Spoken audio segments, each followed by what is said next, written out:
Hello, good morning. It's still early in the morning. In the village, people wake up so early. And ukilala utajipata umebaki kwa boma peke yako. Today, come with me, I want to show you something. I know maybe you're wondering why I'm showing you all these things. You know, most of the time when you stay in town, umekuja village, people think that umekuja to relax, yes, it's good, you have come to relax. Umetoka out of the Nairobi business and all that. But once a soldier is always a soldier. We are a soldier in Christ, and we are always encouraged to do the work of God wherever we are. So welcome back to my YouTube channel. In Sam here. Today I want to show you something very interesting. Here, cows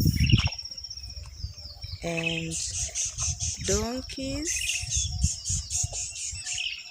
So maybe you're wondering, maybe wamezifungua ndio zimetoka nje. Imagine they slept here, outside here. Now waogopi. Here, the domestic animals, they do sleep outside. There is no problem.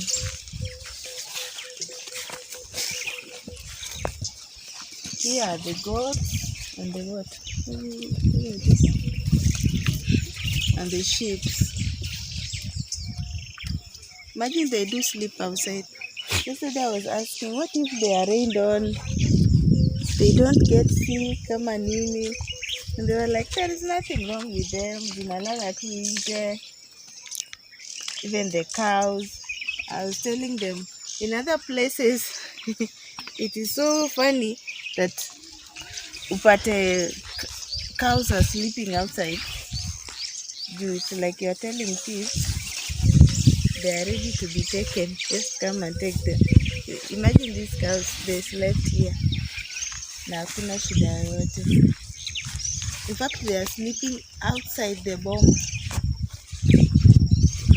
The boma is this side. And the cows are sleeping outside. And the road is just near. But nothing wrong happens to them. Unapata ziko tu sawa. So as I was saying, once a soldier is always a soldier. When you are called to do something by God, do it with all your heart, without complaining. And most of the time we say that we are taking a break. If God has not taken a break in taking care of us, why are we always taking breaks? Tukisema, I'm tired of singing, I'm tired of preaching, I want to take a break. God has never taken a break when it comes to taking care of you. Yeah, the donkeys. By the way, for those who don't know me, I'm married. I don't need to assume that all of you know me. But as time goes by, you'll get to know me better. So, the first time I came here, kuna venye donkeys hutoa sauti during the night. And I remember my husband was not around during that time. Hey, I didn't sleep the whole night. Nilikuwa kwa nyumba peke yangu. What is that? Nilikuwa nimeogopa. But nowadays I'm used to it. Yeah, let's go back to our topic. So I was saying that you don't need to take a break when it comes to the things of God. Because God does not take a break. Of course, we cannot compare ourselves to him because he's more superior than us. But we should do his work without complaining, with all our hearts. And in the end, we shall receive reward. Today I have a very interesting topic. And the topic is, be good to people. Fanyia watu ile kitu yenye ungetaka wakufanyie, because ukifanyia watu mabaya na wewe ukifanyia hiyo mabaya in return, utasikia vibaya, hautafurahia. I'm telling this because when you are in the village, kuna very many things, the weeds, kama unaona these ones, the thorns,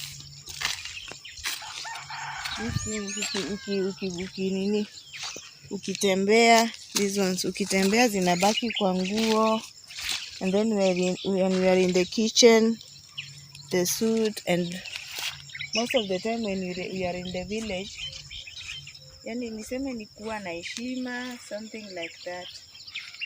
You meet many people, hata kwa boma, so you need to look presentable. Kama hujavaa long dress, you put on you wrap yourself like this. Yeah, so my topic today is always be good to people. Do them good. Wafanye vizuri, so that whatever they do to you, pia wewe utafurahia. There is a story of this young man. Let's call him Nick. Nick was a church leader. And let's walk towards the road. Nick was a church leader and also a praise and worship leader. So one day he boarded a bus from his state going to town. And as usual, during weekdays, people are busy and the buses get full haraka. So Nick, after boarding the bus ikaja, a woman, unexpected woman came. Akaingia bus and she stood next to where Nick was sitting. So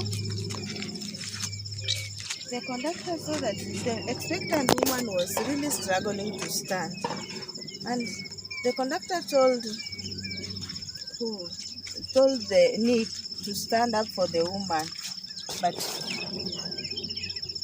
Nick started quarreling, akisema, hey, that is none of my business. She's pregnant, that is none of my business. I've paid fare for transport, so why should I stand up? Why can't you tell other people to stand up? And Nick talked very badly, and that story ended there. After 2 weeks, Nick got very sick, and it happened that he was in church and he was to be rushed to where? To the hospital. And the only person who had a car was their pastor.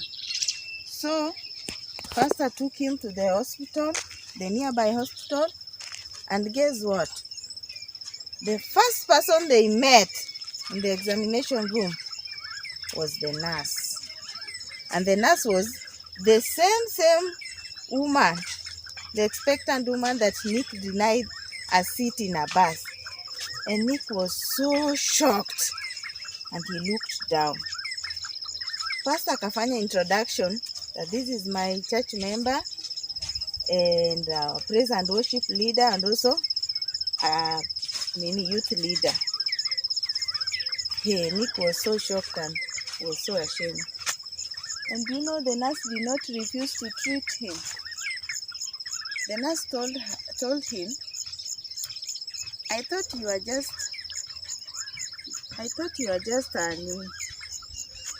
just a church member, but you are also a leader in praise and worship. So the nurse was so shocked, and the nurse told him, I'm going to treat you, but in case I become a Christian or I want to go to a church, your church is the last place I can ever think of. So she treated me. What do we learn from this story? That you always, as I said in the beginning, always be good to people. You never know. You will meet them somewhere and you need their help. if Nick was a good person, he could have helped the expectant woman na hangekuwa na shida. Sasa you see, now maybe you are asking, there is no problem because Nick was treated by that lady. But the pastor was there, and that lady was so candid, akasema ya kwamba if to go to a church, your church is the last place I can ever come to. What does that one mean? Ya kwamba first, maybe Nick alilose trust kutoka kwa pastor. Maybe the pastor trusted him so much. Second, walilose someone who maybe alikuwa na plan kuwa a church member. So that one was a lose to him. So even Jesus is telling us a story of a certain man who was coming from Jerusalem going to Jericho. The story is in the book of Luke chapter 10. Yes, I think it's Luke chapter 10 verse 30 to 37. And I will narrate it. Jesus said that there was a man who was coming from Jerusalem going to Jericho, and he met robbers. They stripped him of his clothes, they wounded him and left him there half dead on the roadside. So the first person came, and there was a priest. He came, he passed, hakumsaidia. He did not have compassion on the wounded man. Second, the Levite came, akapita, did not help the man. He left him there. So another person who was also a stranger who was traveling, a Samaritan, came. He took him, wiped his wounds, took good care of him, and that was not all.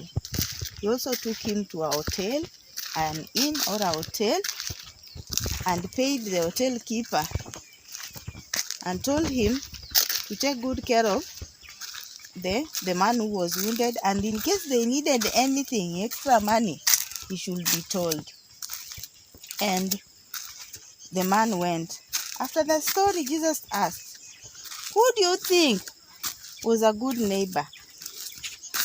And they said, the one who helped the man. So it is always good to help other people, and in return, you never know, they may be the very person who are going to help you when you are in need. So it is always good to be good. Usiseme ya kwamba you benefit me nothing because he is just a stranger.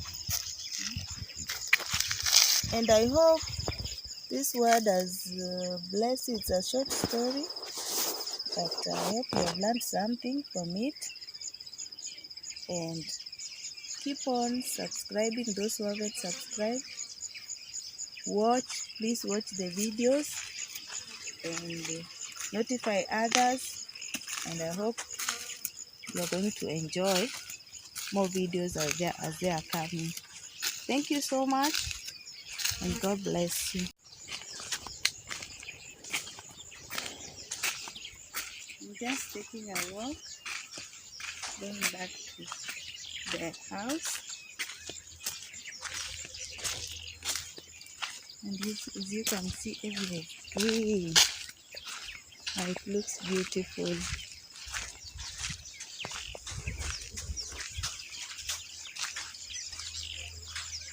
Everywhere looks nice.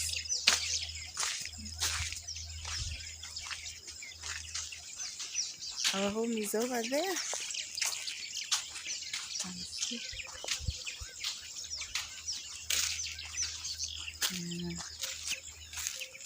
It's nice.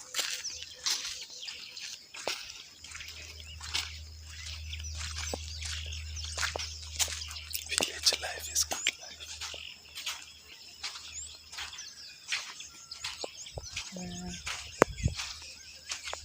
Here you don't have to fence. You have a natural fence. The home is over there.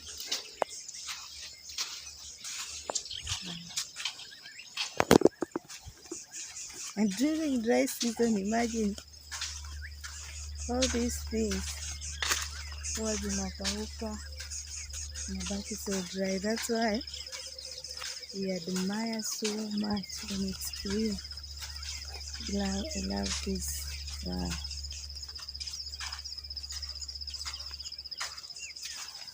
Nice.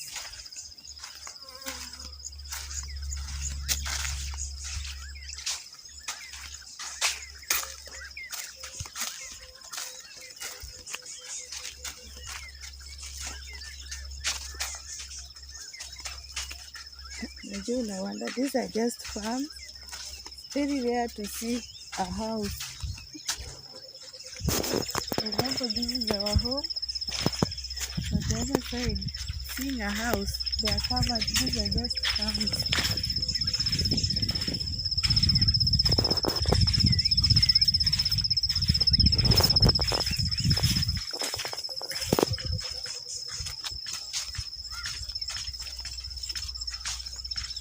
Wow, it's beautiful. We have a neighbor. That's our immediate neighbor. So from there, utatafuta neighbor. And imagine people are not afraid. Imagine that is our neighbor. Boma iko pale. The cows do sleep there. This is the main road. And kuna yoga. Kila kitu iko sawa.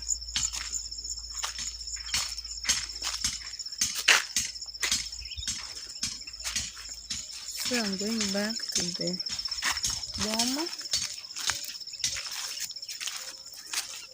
I was just taking a walk. Nakwambia, the way it is green, so amazing. It's such a blessing. Na watu wa huku, they are so happy. It's very rare to see trees zikiwa green, everything ikiwa nice. That's why unaona hata mimi, I'm so amazed. Most of the time when I come, hey, kuna kwanga so dry. But now, it looks so beautiful. Yeah, nice. I'm just taking a walk in the morning because in the afternoon it will be very hot. I just want to grab some water and sit under a tree because it will be very hot. Now, I guess that's why people here wake up very early in the morning, because if you wake up after maybe 8, 7, hey, you'll be so lazy because the sun will be hot and you become lazy and there's nothing that you can do. Even going to the river when it's not raining. One of these fine days I'll take you there. When it is not raining, you have to go very early in the morning. Maji ikiwa bado iko juu. Nice.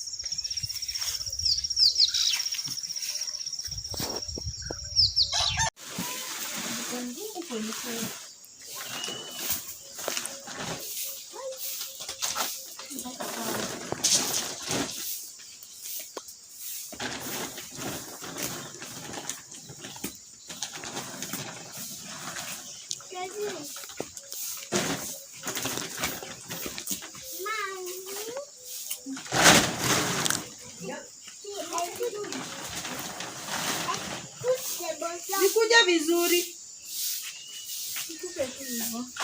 Aya, move. Unaona hii place iko na vumbi mbili.